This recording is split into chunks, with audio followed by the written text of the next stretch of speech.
Hello everyone, R O 2023 के history revision की series का ये छठवां वीडियो है। इसमें हम देखेंगे वैष्णव, शैव और शाक्त धर्म से संबंधित प्रश्नों को। तो आइए शुरू करते हैं। प्राचीन भारत के विश्वोत्पत्ति विषयक धारणाओं के अनुसार 4 युगों के चक्र का क्रम, 4 युग जो भारत में प्रचलित हैं उनका सही क्रम है कृत, त्रेता, द्वापर और कली। कृत को सतयुग कहा जाता है। सतयुग, त्रेता, द्वापर और निम्नलिखित में से कौन सा प्राचीन भारत में शैव संप्रदाय था? तो शैव संप्रदाय था इसमें से मत्तमयूर।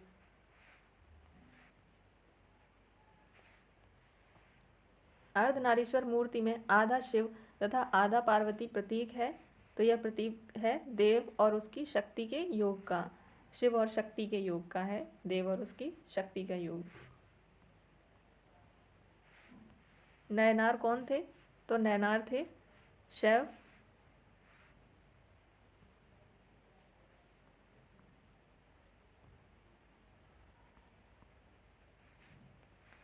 नयनार कौन थे अगेन? तो ये थे शैव धर्मानुयायी, शिव को मानने वाले।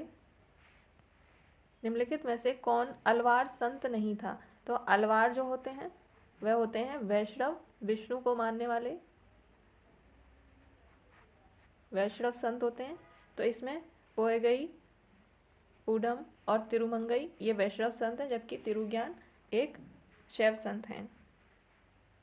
ये नयनार हैं। भागवत संप्रदाय में किसका देन अत्यधिक है? तो वह है गुप्त शासकों का। गुप्त शासकों ने भागवत धर्म को अपनाया। भागवत धर्म के प्रवर्तक थे तो वह थे कृष्ण। निम्न में किस ग्रंथ में सर्वप्रथम देवकी पुत्र कृष्ण का वर्णन मिलता है? सर्वप्रथम देवकी पुत्र कृष्ण का वर्णन मिलता है छांदोग्य उपनिषद में। वासुदेव कृष्ण की पूजा सर्वप्रथम किसने प्रारंभ की? तो वह की थी भागवतों ने। निम्नलिखित में से किस देवता को कला में हल लिए प्रदर्शित किया गया है? यानी हल के साथ किसको प्रदर्शित किया गया है? बलराम को। भागवत संप्रदाय में भक्ति के रूपों की संख्या है तो वह है 9। इसको नवधा भक्ति कहा जाता है। नवधा भक्ति यह भागवत संप्रदाय से संबंधित है।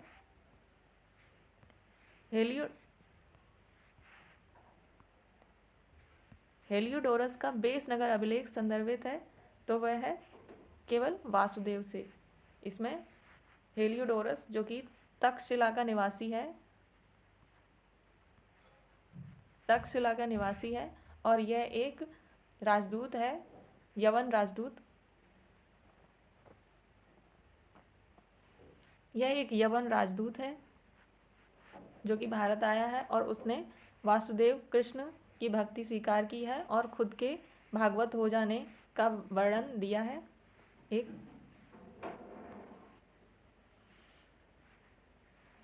भागवत धर्म से संबंधित प्राचीनतम अभिलेखीय साक्ष्य है तो वह है हेलियोडोरस का बेस नगर अभिलेख। बेस नगर जो कि विदिशा में है। भागवत धर्म का ज्ञात सर्वप्रथम अभिलेखीय साक्ष्य है तो वह है बेस नगर का गरुड़ स्तंभ। बेस नगर में स्थापित गरुड़ स्तंभ जो कि हेलियोडोरस, तक्षशिला निवासी हेलियोडोरस के द्वारा स्थापित कराया गया है, वह यवन राजदूत है। इससे पता चलता है कि तक्षशिला के यवन राजदूत हेलियोडोरस ने भागवत धर्म ग्रहण किया और इस स्तंभ की स्थापना कराकर उसकी पूजा करवाई।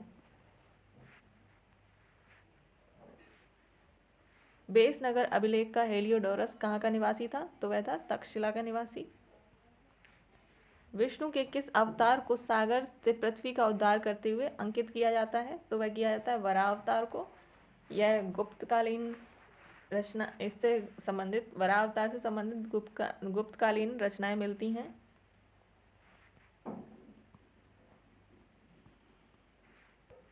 भारत में आस्तिक और नास्तिक संप्रदाय में कौन सा विभेदक लक्षण है? तो वह है वेदों की प्रामाणिकता में आस्था, भगवान में आस्था।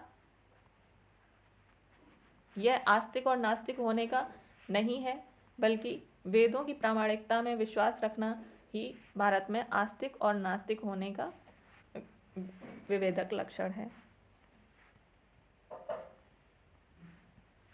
निम्नलिखित में से कौन मोक्ष के साधन के रूप में निम्नलिखित में से कौन मोक्ष के साधन के रूप में कर्म तथा भक्ति को समान महत्व देता है? तो वह है भगवत गीता। यह ज्ञान, कर्म और भक्ति तीनों को समान महत्व देता है, जबकि अन्य विचारधाराएं भक्ति को अधिक महत्व देती हैं। अधोलिखित में से कौन एक गीता की मुख्य शिक्षा है? अधोलिखित में से कौन एक गीता की मुख्य शिक्षा है? तो वह है निष्काम कर्मयोग। निष्काम कर्मयोग का अर्थ है बिना फल की चिंता किए कर्म करना।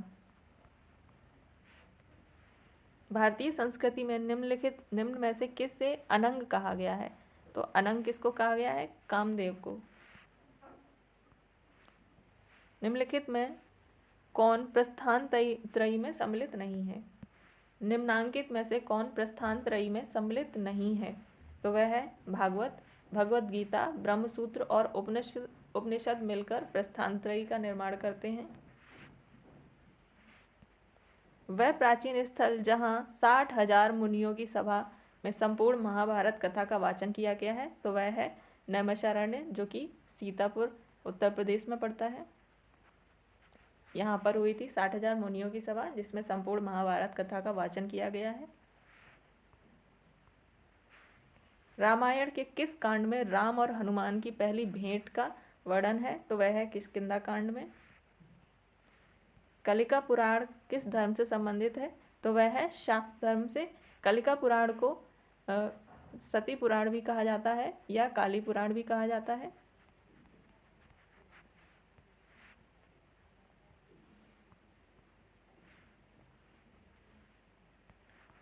सूची 1 को सूची 2 से सुमेलित करना है। यहाँ पर एक तरफ दिए हैं देवता, दूसरी तरफ उनकी पहचान। तो शिव की पहचान त्रिशूल से, विष्णु की पहचान चक्र से, गणेश की पहचान रस्सी या फंदा से और सरस्वती की पहचान वीणा से।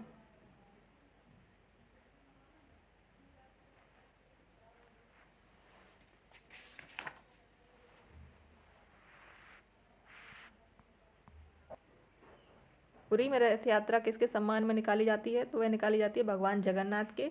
यहाँ पर भगवान कृष्ण, बलराम और उनकी बहन सुभद्रा के बाल रूप की पूजा की जाती है और रथ यात्रा निकाली जाती है। नासिक में कुंभ मेला निम्न में से किस एक नदी के तट पर लगता है? तो नासिक में यह लगता है गोदावरी नदी के तट पर।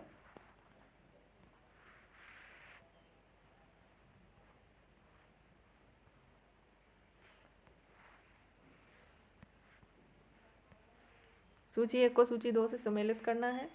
सूची 1 में धर्म है और सूची 2 में उससे संबंधित स्थान है। तो जैन धर्म के लिए स्थान है पावापुरी, हिंदू धर्म के लिए है वाराणसी, इस्लाम धर्म के लिए है मदीना और ईसाई धर्म के लिए है वेटिकन।